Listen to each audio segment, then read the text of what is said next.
Senator Lindsey Graham, after having lunch with President Trump today, said Zelensky either needs to resign or they need to send someone over that we can do business with. Do you feel that President Zelensky needs to resign? Well, that's Lindsey's feeling because he feels very passionately. You know, he's been a very strong supporter of Ukraine. Lindsey Graham has been one of the strongest voices for Ukraine.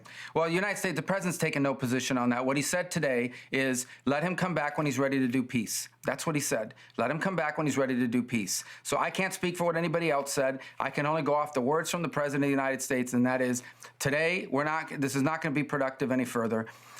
When Zelensky's ready to make peace and he's serious about peace, let him come back then. And that's when we'll re-engage with them. And what he means by that is when he understands— And how will you measure that? Well, I think it's everything I've said already. And that is, how are you going to get Vladimir Putin and the Russian Federation to a table to discuss even the opportunity, even to explore whether there's an opportunity for peace? You're not going to do it by calling them names. It makes everybody feel very good. You can pass resolutions. You can put out very strongly worded statements. Senators can do it. I did when I was in the Senate. House members can do it. Commentators can do it. And countries that have no real skin in the game can do it. But when you are the president of the United States of America and you're trying to bring about peace the way Donald Trump is trying to bring about peace, the only way to do it is you have to create space for people to come to the table and talk. And that is something we should all be applauding, not criticizing. And not pretending that we can just extend this war forever until and that everybody has unlimited resources to continue to fund it on both sides, by the way. And President Zelensky has said he does want this war to end. He just cares about how it ends. We heard that from the other European leaders who came to the Oval Office also this week. President Trump said to me today, before that shouting match erupted in the Oval Office, that he doesn't believe there have to be security guarantees in place before the ceasefire, that you can come to a ceasefire agreement and then put those in place. Do you agree with that?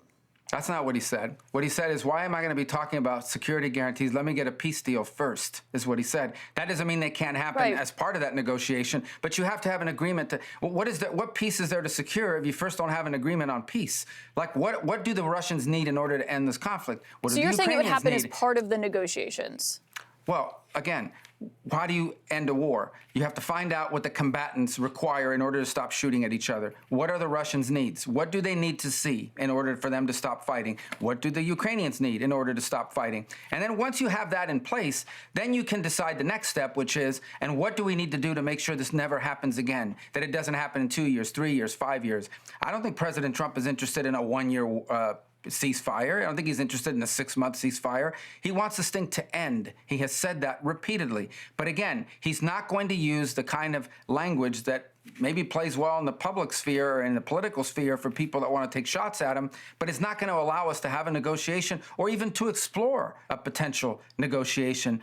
President Donald Trump is a man who's made deals his entire life in business, and he's bringing those principles to government, and he's the only one in the world that has any chance. If Donald Trump tomorrow decides, I don't care about Ukraine, I don't care about Russia, and I don't care about this war, and he walks away, I ask you, I ask everyone, well, who on this planet has any chance whatsoever, even a 1% chance of getting the combatants to the table? The answer is there is no one. He is the only one on earth right now that has any chance. If there is a chance at peace, he's the only one that has a chance to deliver on it.